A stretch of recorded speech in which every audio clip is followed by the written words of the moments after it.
Start करते हैं chapter number 7 integrals. हमने इससे जो पहले वाली क्लास थी उसमें हमने सारा जो बेसिक था इंटीग्रल से जो रिलेटेड जो हमारा इंट्रोडक्शन था वो हमने इसके पहली वाली क्लास में कंप्लीट किया था। तो अब हम आज इंटीग्रेशन के क्वेश्चन स्टार्ट करेंगे। उससे पहले कुछ टर्म्स हैं उसको जरा हम डिस्कस कर लेते हैं। जैसे मान लीजिए ये सिंबल होता है इंटीग्रल का, अगर ये लिखा हुआ है तो इसको हम रीड करेंगे integral of F with respect to X. ये टर्म्स है और उनको कैसे रीड करते हैं, उनकी क्या मीनिंग है वो हम मीनिंग देखेंगे।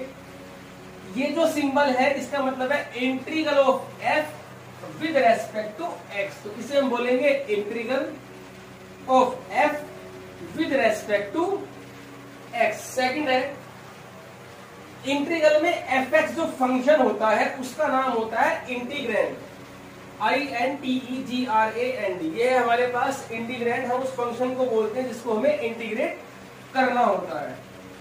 अब इसके अंदर x का मीनिंग क्या है? x in integral of fx, it means variable of integration. ये जो x है ये इंडिकेट करता है कि किस वेरिएबल के रेस्पेक्ट में हम उसको इंटीग्रेट कर रहे हैं, वेरिएबल ऑफ इंटीग्रेशन। इंटीग्रेट अगर कहीं पे लिखा हुआ है इंटीग्रेट, इंटीग्रेट का मतलब होता है फाइंड द इंटीग्रल। अगर कहीं पे लिखा है integrate the following function, it means हमें उसका इंटीग्रल निकालना है। नेक्स्ट है एनी इंटीग्रल ऑफ एफ। अब आप सुनिए, एनी इंटीग्रल ऑफ एफ मतलब किसी फंक्शन का इंटीग्रेशन करने के बाद जो रिजल्ट आता है उसे हम क्या बोलते हैं? इंटीग्रल।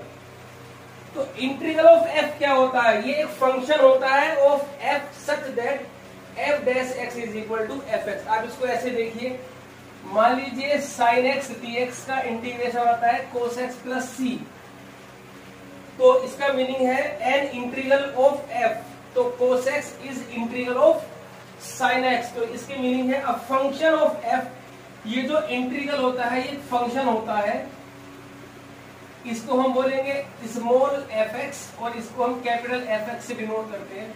अगर हम इसको डिफरेंशिएट करते हैं विद रेस्पेक्ट टू एक्स, तो F dash X is equal to यहाँ पर माइनस आएगा, तो इस साइन एक्स का इंटीग्रल माइनस कोस एक्स होता है, तो इसका आएगा आपका minus sine X plus C. यहाँ पर आप माइनस लगाएंगे तो माइनस माइनस प्लस और सी का हो जाएगा 0, और ये किसके इक्वल आ गया हमारे पास?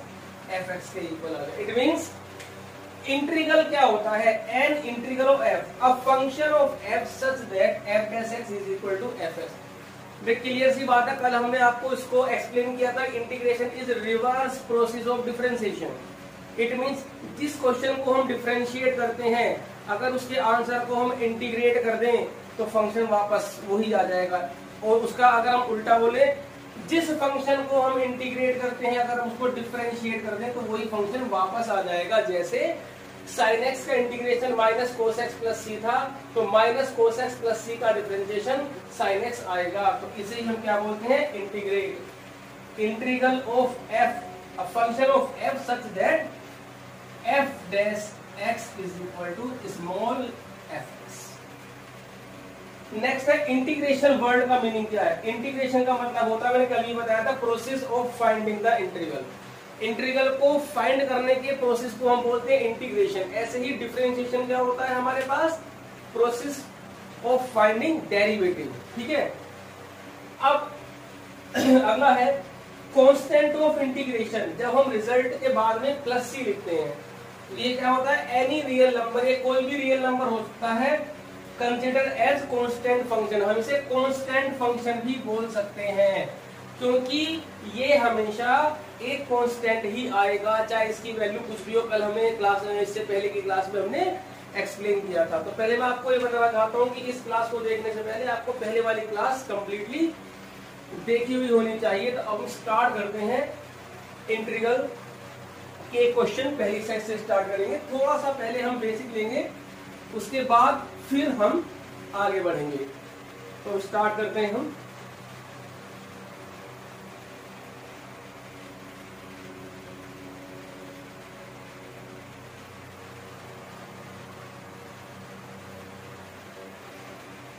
अच्छा, कल हमने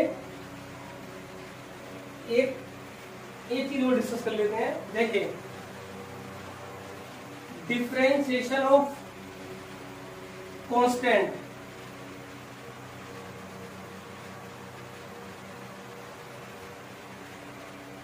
इंटीग्रेशन ऑफ कांस्टेंट।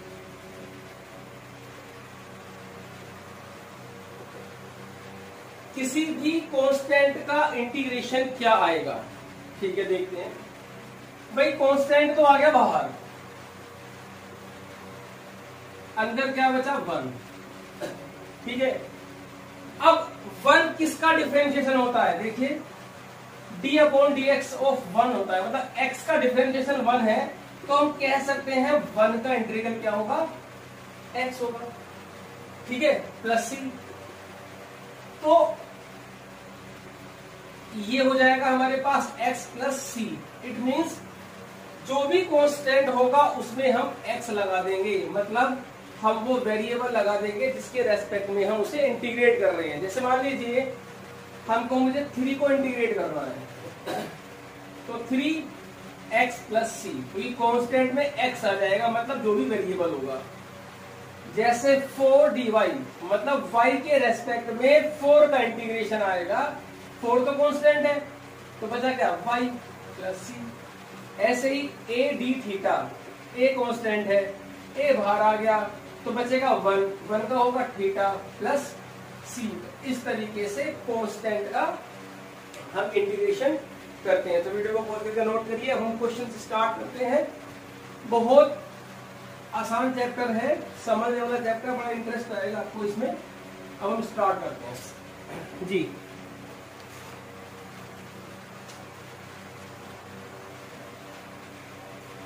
पहले थोड़ा एक एग्जांपल लेते हैं। जैसे क्वेश्चन में है find the following integrals, find the following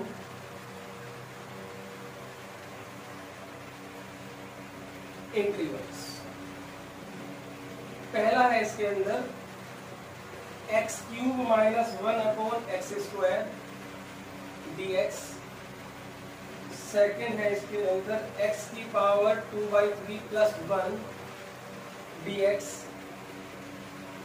third है हमारे पास x to the power 3/2 plus 2 into the power x minus 1 upon x dx। तो अब हम स्टार्ट करते हैं। देखिए, जो मैंने आपको फॉर्मूले लिखाए थे, अभी सिर्फ उन्हीं का ही हमें यूज करना है, हमें उनसे बाहर अभी नहीं जाना।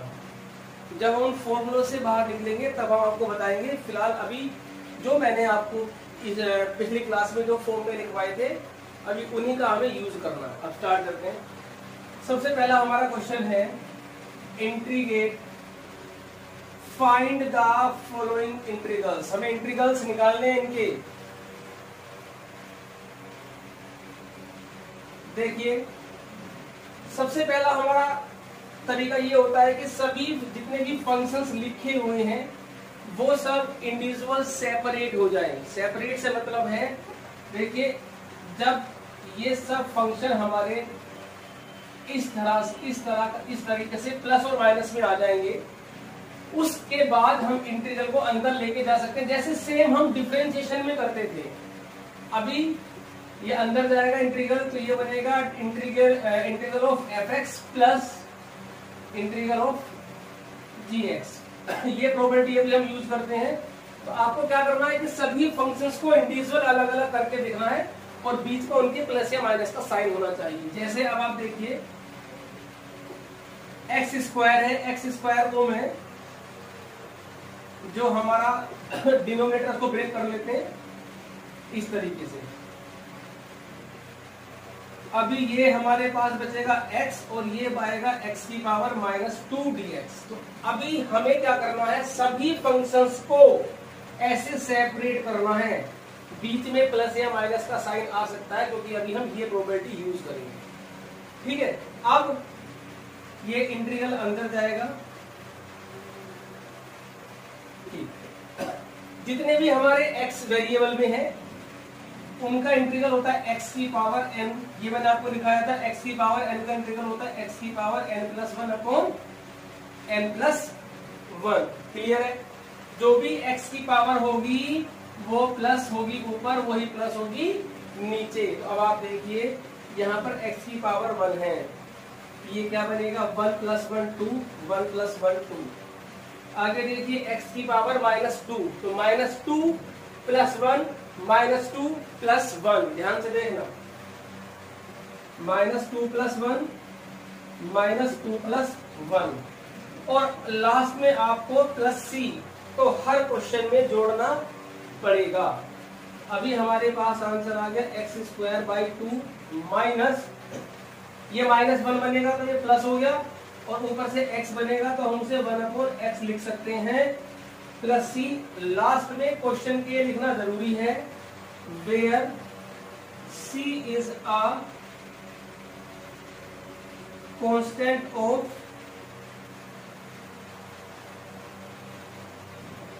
Integration, where c is a constant of integration, ये आपको लिखना पड़ेगा लास्ट में। तो वीडियो को पॉज करके आप इसे नोट करिए। इंटीग्रेशन बहुत आसान है, इसको स्टेप बाय धीरे धीरे हम इसे लेंगे, और ये चैप्टर अगर आपका अच्छे से हो गया तो इसके आगे के 2 चैप्टर आपके ऑलरेडी अपने आप ही हो जाएंगे। सो एक क्वेश्चन हमने कर दिया डिस्कस, हम सेकंड क्वेश्चन को करते हैं। आप इसे नोट कर लीजिए पहले।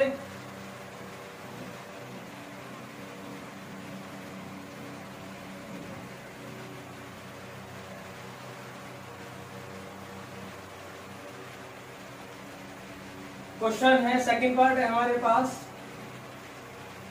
x की पावर 2/3 प्लस 1। क्योंकि दोनों फंक्शन सेपरेट है, बीच में प्लस या माइनस का साइन होना चाहिए, तो हम इसे इंटीग्रेट को अलग अलग कर सकते हैं। इसको डिस्ट्रीब्यूट कर दिया हमने। अभी आप देखिए x की पावर 2/3, जितने भी पॉलिनोमियल्स हैं उसका फॉर्मूला x की पावर n वाला ही यूज करेंगे, n plus 1 upon n plus 1 plus c। तो ये आएगा 2/3 प्लस 1 अपॉन 2/3 प्लस 1 और प्लस c, जो हमें कांस्टेंट ऐड करना है। आंसर आएगा तुम्हारा x की पावर 5/3 अपॉन 5/3 प्लस c। तो ये हो गया 3/5 x की पावर 5/3 प्लस c। अब आप हर क्वेश्चन में अपना आप लिख देंगे where c is the constant of integration. 2-3 question में मैं लिखता हूं, बाकी आप लिख लेना। Where c is constant of integration. तो वीडियो को पॉज करके आप इसे नोट करिए। धीरे धीरे आगे बढ़ेंगे, समझ के सभी क्वेश्चनों को आपको लिखना है, और फिर बाद में ये खुद प्रैक्टिस भी करनी है इन क्वेश्चनों की। अब जैसे हमारे पास नेक्स्ट है, थर्ड पार्ट है, x की power 3/2 plus 2 e to the power x minus 1/x dx। ठीक, अभी आप देखिए एक प्रॉपर्टी होती है हमारे पास, अगर कोई कांस्टेंट किसी वेरिएबल की मल्टीप्लाई में है और हमें उसको इंटीग्रेट करना हो, तो कांस्टेंट बाहर निकल जाएगा और अंदर fx का इंटीग्रल हो जाएगा। स्टार्ट करते हैं। यहाँ पर देखिए 1 2 3 फंक्शन लिखे हुए हैं, x की power 3/2, 2 e to the power x minus 1/x। तीनों ही फंक्शंस हमारे सेपरेट हैं। सेपरेट मींस सेपरेशन का मतलब होता है कि बीच में प्लस माइनस का साइन लग जाना चाहिए पास। तो अभी आप देखिए ये अंदर जाएगा, ये कांस्टेंट है, इस प्रॉपर्टी से बाहर निकल जाएगा। ये हम डिफरेंशिएशन में भी कर चुके हैं, कांस्टेंट को हम बाहर निकाल देते हैं। अभी आप यहाँ पर देखिए इसमें तो ये वाला फॉर्मूला यूज होगा, 3/2 plus 1 upon 3/2 plus 1 plus 2 e to the power x का e to the power x minus 1/x का होता है log x। अभी इसमें ये नहीं सब ये ऐसा नहीं करना कि अलग अलग तीन इंट्री के लिए तीन ही सी जोड़ने पड़ेंगे, वो इकट्ठा तीनों का कांस्टेंट ही एक सी हो गया। कभी आप इसका सी अलग जोड़ो, इसका सी अलग ऐड करो, इसका सी अलग ऐड करो, नहीं, वो फाइनल लास्ट में सी ऐड हो जाएगा, वो इन तीनों के कांस्टेंट का ही सम हो गया। ठीक है, क्योंकि आना तो कांस्टेंट ही है और ये भी हमारे पास कांस्टेंट ही है। तो अब ये तुम्हारा आ जाएगा x की power 5/2 2/5 plus 2e to the power x minus log x plus c, where c is a constant of integer. तो वीडियो को पॉज करके आप इसे नोट करिए। एक्सरसाइज 7.1 फर्स्ट 5 क्वेश्चन है, 1 2 3 4 5। Find an anti derivative of the following functions by method of inspection. ये क्या होता है, मेथड ऑफ इंस्पेक्शन से हमें इनका एंटी डेरिवेटिव निकालना है। तो इंटीग्रेशन के फॉर्मूले मैंने आपको लिखाए थे, वो यूज नहीं करने हैं फिलहाल हमें। जैसे पहला क्वेश्चन है हमारे पास, हमें इसका एंटी डेरिवेटिव निकालना है। एंटी डेरिवेटिव का मतलब है वो फंक्शन बताओ जिसका डिफरेंशिएशन करने पर sin 2x आए। भाई हमें क्या निकालना है, इसका एंटी डेरिवेटिव मींस इसका इंटीग्रल। इसका इंटीग्रल कौन होगा, एक ऐसा फंक्शन जिसका डिफरेंशिएशन करने पर sin 2x आएगा। देखिए हमें निकालना है sin 2x का एंटी डेरिवेटिव मींस एक ऐसा फंक्शन, मैंने आपको सिंबल पे लिखाया था। एंटी डेरिवेटिव क्या होता है, is a function of f such that f dash x is equal to fx। मतलब मुझे एक ऐसा फंक्शन ढूंढना है जिसको अगर मैं डिफरेंशिएट करूं तो रिजल्ट मेरा sin 2x आए। ये है मेथड ऑफ इंस्पेक्शन। अब आप देखिए कैसे करेंगे। जैसे sin x ये sin 2x है, तो sin 2x किस फंक्शन का डिफरेंशिएशन होता है। भाई अगर मैं देखिए यहाँ पर ये पहला क्वेश्चन का सोल्व करते हैं, d/dx ऑफ cos 2x। ध्यान से देखना, d/dx ऑफ cos 2x क्या आएगा, ये आएगा -2 sin 2x। ध्यान से समझना, ये आएगा -2 sin 2x। मुझे बनाना है sin 2x, बना मेरा -2 sin 2x। दोबारा सुनिए, इंस्पेक्शन मेथड से हमें एंटी डेरिवेटिव निकालना है। एंटी डेरिवेटिव मींस एक ऐसा फंक्शन ढूंढिए जिसको डिफरेंशिएट करने पर sin 2x बने। तो मैं स्टार्ट कर रहा हूं, मुझे इतना पता है कि sin 2x cos 2x का डिफरेंशिएशन से बन जाएगा। तो d/dx ऑफ cos 2x होता है -2 sin 2x, लेकिन मुझे आंसर चाहिए sin 2x। तो एक काम कर लेते हैं, भाई ये -2 का फालतू आ रहा है, ठीक है, भाई इस -2 से डिवाइड कर दो, डिवाइड बाय -2, डिवाइड बाय -2। जब हम -2 से इसे डिवाइड करेंगे, अब आप देखिए इस फंक्शन का डिफरेंशिएशन ये है, इट मींस इसका इंटीग्रेशन फिर ये हुआ। सुनो ध्यान से, sin 2x is differentiation of this and this, मतलब sine differentiation derivative. sin 2x is a derivative of this and this is antiderivative of this। भाई ये इसका डेरिवेटिव है, तो ये इसका क्या हुआ, एंटी डेरिवेटिव हुआ। सो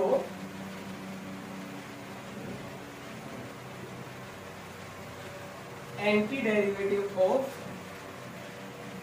sin 2x is -half cos 2x। ये आपका रिजल्ट है। आप इसे नोट करिए, वीडियो को पॉज करके नोट करिए। जैसे क्वेश्चन नंबर 2 है, तो आप क्वेश्चन नंबर 2 देखिएगा। ये cos 3x, तो भाई डिफरेंशिएशन ऑफ sin 3x होता है cos 3x into 3। भाई sin 3x का डिफरेंशिएशन क्या होता है, 3 cos 3x। अभी 3 फालतू आ गया, फिर से डिवाइड कर दो। अब ये 3 को मैं इसके नीचे ले जाता हूं, तो d/dx of 1/3 sin 3x equal to cos 3x। तो आंसर आ गया इसका। सो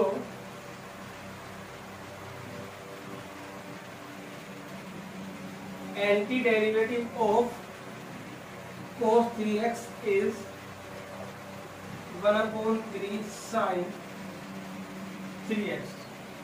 तो वीडियो को पॉज करके आप इसे नोट करेंगे। क्वेश्चन नंबर 3 है।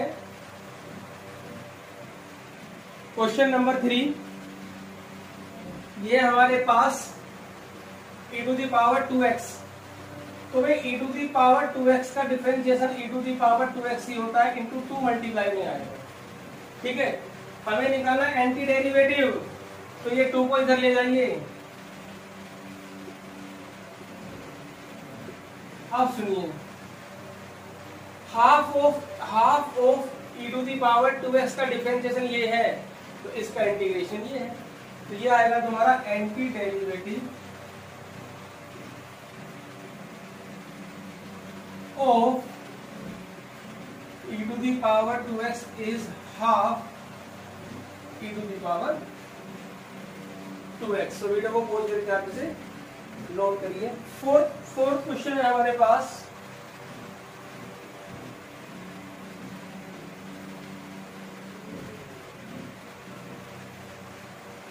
फोर्थ है हमारे पास क्वेश्चन,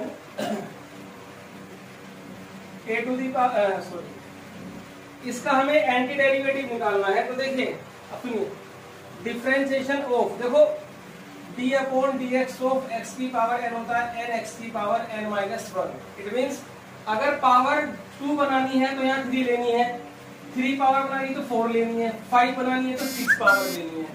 ऐसे यहाँ पर मुझे 2 पावर बनानी है तो मैं यहाँ पर 3 पावर लूंगा। इसको डिफरेंशिएट करिए, क्या आएगा? पहले तो 3ax प्लस b का स्क्वायर, फिर dy/dx of ax plus b, इसका आएगा a। अब हम 3a को नीचे ले आएंगे, इसके equal to ax plus b का स्क्वायर, तो anti derivative of ax plus b का square equal to 1/3a ax plus b। So video को पॉज करके आप इसे नोट करिए। तो ये आप खुद करेंगे। साइन 2x का मैं यहाँ करके दिखा चुका हूँ, e⁻x का हमने यहाँ करके दिखा दिया है। दोनों को आपको सिर्फ माइनस करके दिखाना है। पहले साइन 2x का निकालिए, जो अभी हमने निकाला था, ये आया था -12 cos 2x। e⁻3x का निकालेंगे इसी तरीके से, तो ये आएगा 1/3 e⁻3x, और फिर दोनों को इसमें डाल देंगे तो हमारा आंसर निकल जाएगा। तो वीडियो को पॉज करके आप इसे नोट करिए। अभी हमें सिर्फ इन क्वेश्चनों को इंटीग्रेट करना है। फाइंड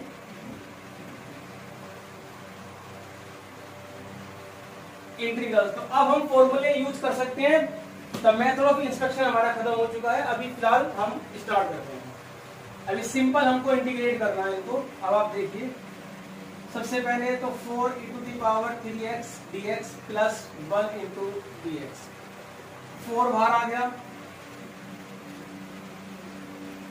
देखिए मैंने आपको लिखवाया था e⁻x का इंटीग्रेशन e⁻x ही होता है। अब सुनना जरा, यहाँ पे e⁻x का e⁻x ही होता है। लेकिन देखो, अगर आपने यहाँ ध्यान से देखा हो, एंटी डेरिवेटिव ऑफ e⁻2x, तो जो x का कोफिशिएंट होता है ना, जो x का कोफिशिएंट होता है वो नीचे आता है। अगर x का कोफिशिएंट 1 है तो e⁻x का e⁻x ही हुआ, और अगर x का ये e⁻2x है तो e⁻2x, और फिर x का कोफिशिएंट आप नीचे लिखेंगे। अभी हम इसे नेक्स्ट वाली एक्सरसाइज पढ़ेंगे 7.2। वहां पर हमारे पास है इंटीग्रल बाय सब्स्टिट्यूशन, तो वहां पर ये मैं कंप्लीट एक्सप्लेन करूंगा कि ये x कोफिशिएंट नीचे क्यों आता है। ठीक है, फिलहाल अभी आप ध्यान रखिए कि यहाँ पर x कोफिशिएंट नीचे लिखा जाएगा।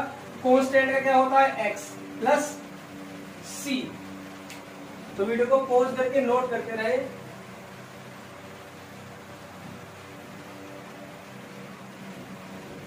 अब मैं यहाँ पर क्वेश्चन नंबर 7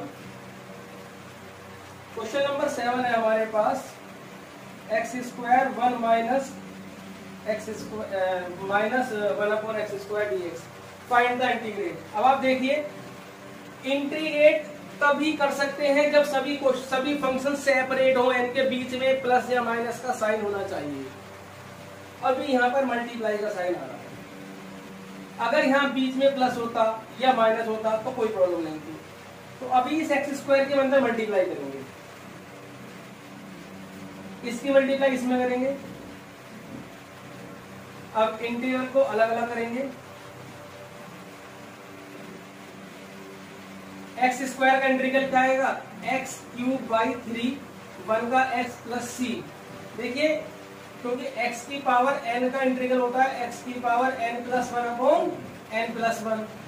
अगर x की पावर 4 होगा तो x की पावर 5 अपॉन 5 बनेगा, x की पावर 6 होगा x की पावर 6 अपॉन 6 बनेगा। तो पावर प्लस हो जाती है और वही पावर जो यहाँ होती है वही नीचे आएगी। तो क्वेश्चन देखते हैं। नेक्स्ट क्वेश्चन है हमारे पास क्वेश्चन नंबर 10। क्वेश्चन नंबर 10 है हमारे पास under root X minus 1 upon under root X का स्क्वायर dx। ठीक है, यहाँ पर सबसे पहले हमें a माइनस बी का होल स्क्वायर खोलना पड़ेगा। अभी हम general integration simple first step integration चल रहा है हमारे पास। अब आगे बढ़ेंगे तो पावर्स वगैरह को विदाउट खोले भी हम सोल्व कर सकते हैं, लेकिन फिलहाल स्टार्टिंग में हमारा बेसिक है तो आप कंप्लीट इसको होल स्क्वायर खोल करके सिंपल वे में करें। तो a माइनस बी का whole square, a square minus b square plus b square minus 2a into b, ये कट गया अपना। x plus 1 upon X minus 2, ये आएगा x, ये आएगा 1 अपॉन एक्स और ये आएगा 2। देखिए 1 अपॉन एक्स का जो इंटीग्रल होता है वो होता है log x। ध्यान से सुनना, इंटीग्रल ऑफ 1 अपॉन एक्स जो होता है वो क्या होता है log x। इसे ऐसे नहीं कर सकते हम कि x की पावर -1 लिख लिया मान लीजिए हमने, और फिर हम फॉर्मूला ये वाला यूज कर दें। कौन सा वाला फॉर्मूला, x की पावर n का फॉर्मूला यूज करते हैं हम, x की power n plus 1 upon n plus 1। x की पावर -1 प्लस 1 अपॉन -1 प्लस 1 तो इनकी 0 बन जाएगी, और नीचे 0 बनते ही तुम्हारा पूरा क्वेश्चन नॉट डिफाइंड बन जाएगा। तो 1 अपॉन एक्स का तो log x होता है, बाकी जितनी भी पावर है x की 1 अपॉन एक्स को छोड़ दो, 1 अपॉन एक्स का तो log x करना, बाकी सब में x की पावर n वाला ही फॉर्मूला यूज होगा, ये ध्यान रखना। तो अब जैसे x है तो x का हो जाएगा एक्स स्क्वायर बाई 2, भाई पावर 1 है तो 1 plus 1 upon 1 plus 1। 1 upon x का होता है log x और 2 का होता है 2x plus c, where c is a constant of integration, जरूर लिख देना। अब नेक्स्ट क्वेश्चन हम देखते हैं आगे।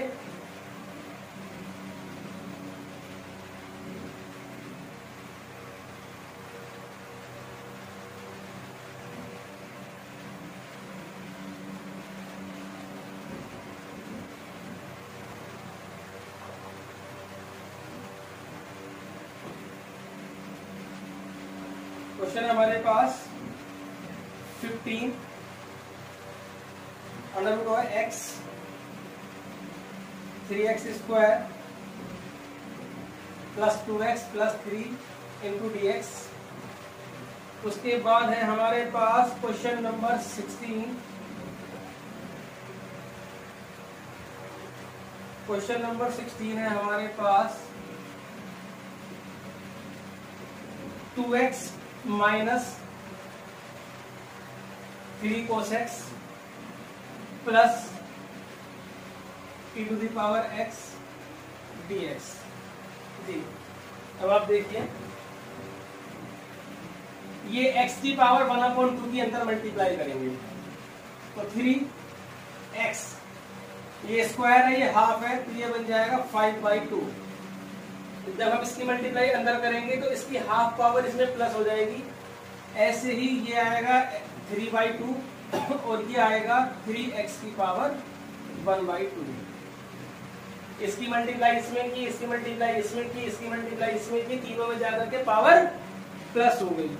अब कुछ नहीं, 3 बाहर आ गया एक्स की पावर 5/2, 2 बाहर आ गया, एक्स की पावर 3/2, 3 बाहर, एक्स की पावर 1/2 इंटू dx। अब आप देखिए यहाँ पर x की पावर 5/2 जी, x की पावर 5/2 का हो जाएगा x की पावर 7/2 अपॉन 7/2, x की पावर 5/2 अपॉन 5/2, x की पावर 3/2 अपॉन 3/2 प्लस c। इसके अंदर ऊपर मल्टीप्लाई कर देंगे तो 6/7 x की पावर 7/2, 4/5 x की पावर 5/2 प्लस ये 3 कैंसिल हो गया तो 2x की power 3/2 plus c, where c is a constant of integration. ठीक, नेक्स्ट है सेम जो हमारी 7.1 है। ये 7.1 एक्सरसाइज सिर्फ इसलिए है कि आपको सभी फॉर्मूले याद हो जाए और सभी फॉर्मूलों को आप अप्लाई करना सीख लीजिए। 7.2 से हम स्टार्ट करेंगे तो वहां थोड़ा सा हल्का सा इसका लेवल इंटीग्रेशन का बढ़ जाएगा। अभी सिर्फ आपको ये सिखाया जा रहा है कि फॉर्मूले कैसे अप्लाई होते हैं और उसकी वर्किंग क्या है। तो ये देखिए 2 बाहर आया, x का इंटीग्रल 3 बाहर आ गया, cos x का इंटीग्रल और e to the power x का इंटीग्रल जी। x का होता है x²/2, cos का होता है sin x, e to the power x का e to the power x plus c। तो वीडियो को पॉज करके आप क्वेश्चन को नोट करते रहें। क्वेश्चन नंबर है 18 है हमारे पास, sec x और sec x plus tan x, sec x into sec x plus tan x dx जी। अंदर मल्टीप्लाई करिए, इसकी मल्टीप्लाई इसमें करेंगे तो sec²x, जब इसकी मल्टीप्लाई इसमें करेंगे तो sec x into tan x।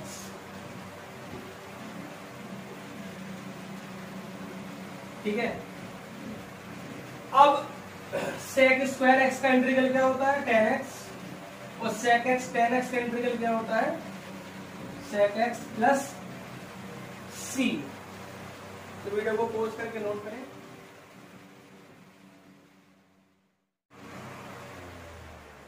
देखिए question number 19, sec² upon cosec² dx को हमें इंटीग्रेट करना है। देखिए कुछ स्टूडेंट्स क्या करते हैं कि वो इंटीग्रल को अलग अलग कर देते हैं ऐसे,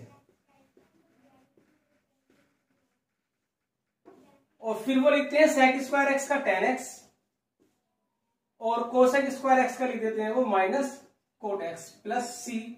ये आपका गलत हो जाएगा। तो मैंने आपको बताया कि जितने भी फंक्शंस हमारे इंटीग्रेशन के अंदर लिखे हुए हैं, जिसका भी हमें इंटीग्रल करना है वो सभी फंक्शंस हमारे सेपरेट होने चाहिए, मींस बीच में प्लस या माइनस का साइन आना चाहिए। तो हम इसे ऐसे नहीं कर सकते हैं, या तो आप इसके अंदर प्लस या माइनस का जो साइन है उसको आप लाइए। जैसे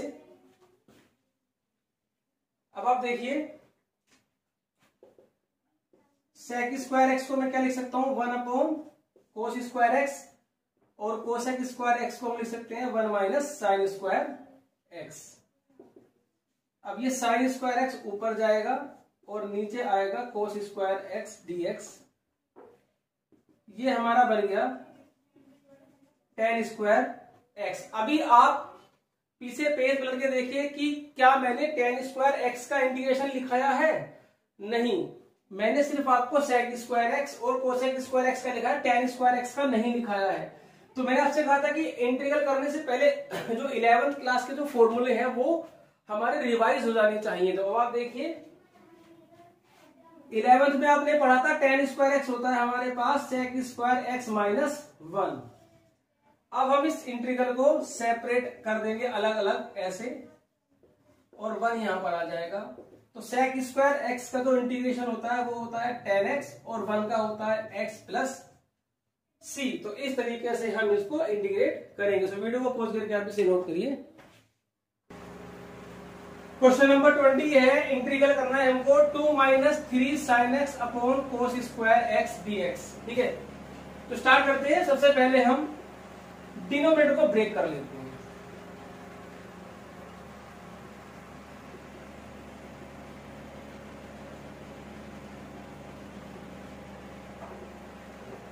ठीक, 2 कांस्टेंट है, बाहर आ जाएगा, ये बन जाएगा हमारे पास सेक स्क्वायर एक्स, और ये जो कोस है, एक कोस तो बन जाएगा ऊपर जाके हमारे पास सेक, और एक कोस बन जाएगा साइन अपॉन कोस के साथ टेन, और ये बन गया हमारा dx। तो यहां तक कोई प्रॉब्लम नहीं है।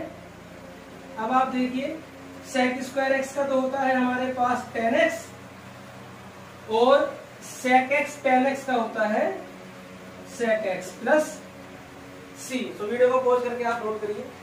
अभी एक्सरसाइज में क्वेश्चन नंबर 21 है, हमको एंटी डेरिवेटिव निकालना है बाय यूजिंग इंस्पेक्शन, या सीधे इंटीग्रेट भी कर सकते हैं, ऑब्जेक्टिव क्वेश्चन है।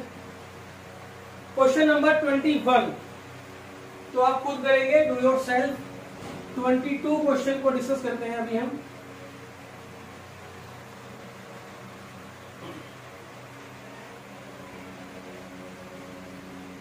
Question number 22,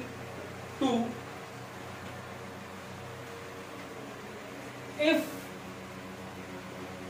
differentiation of fx equal to 4x cube minus 3 upon x की power 4 such that f2 equal to 0, then find fx। जी, जब fx का डिफरेंशिएशन ये है तो इसका इंटीग्रेशन क्या हुआ, fx since dy by dx of fx is this। देखिए मैंने आपको बताया था dx स्क्वायर dx क्यूब, इसका मतलब है डिफरेंशिएशन ऑफ x क्यूब, क्या आएगा 3x स्क्वायर dx। अब जब ये d हटेगा तो ये क्या बन जाएगा, इंटीग्रल, एंटी डेरिवेटिव। ऐसे ही यहां पर आप देखिए, जब fx का डिफरेंशिएशन ये है तो इसका इंटीग्रेशन ये हुआ, therefore integration of this fx is integration of this। by definition of integration is reverse process of differentiation। अभी यहां पर इसको इंटीग्रेट कर दीजिए आप। चलो इसको पहले आप 4 बाहर निकालिए, ये बनेगा x क्यूब, 3 बाहर निकालिए,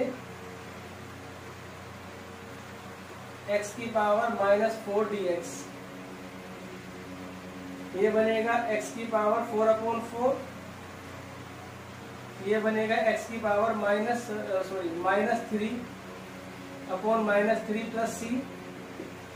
तो जो fx हमारे पास निकल के आया है वो x की power 4 plus 1/x³ plus c। अब हमें कंडीशन दी हुई है f2 इक्वल टू 0, तो आप इसके अंदर, क्योंकि सिंस fx की वैल्यू हमारे पास आई है x⁴ plus 1/x³ plus c, यहां पर x is equal to 2 put कर दीजिए।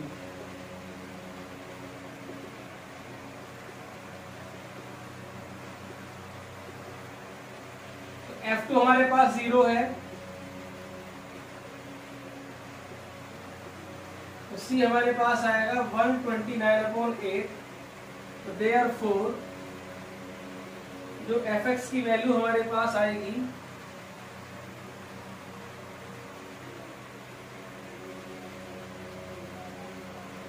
तो वीडियो को पॉज करके नोट करिए। एक्सरसाइज 7.1 हमारी कंप्लीट हो चुकी है।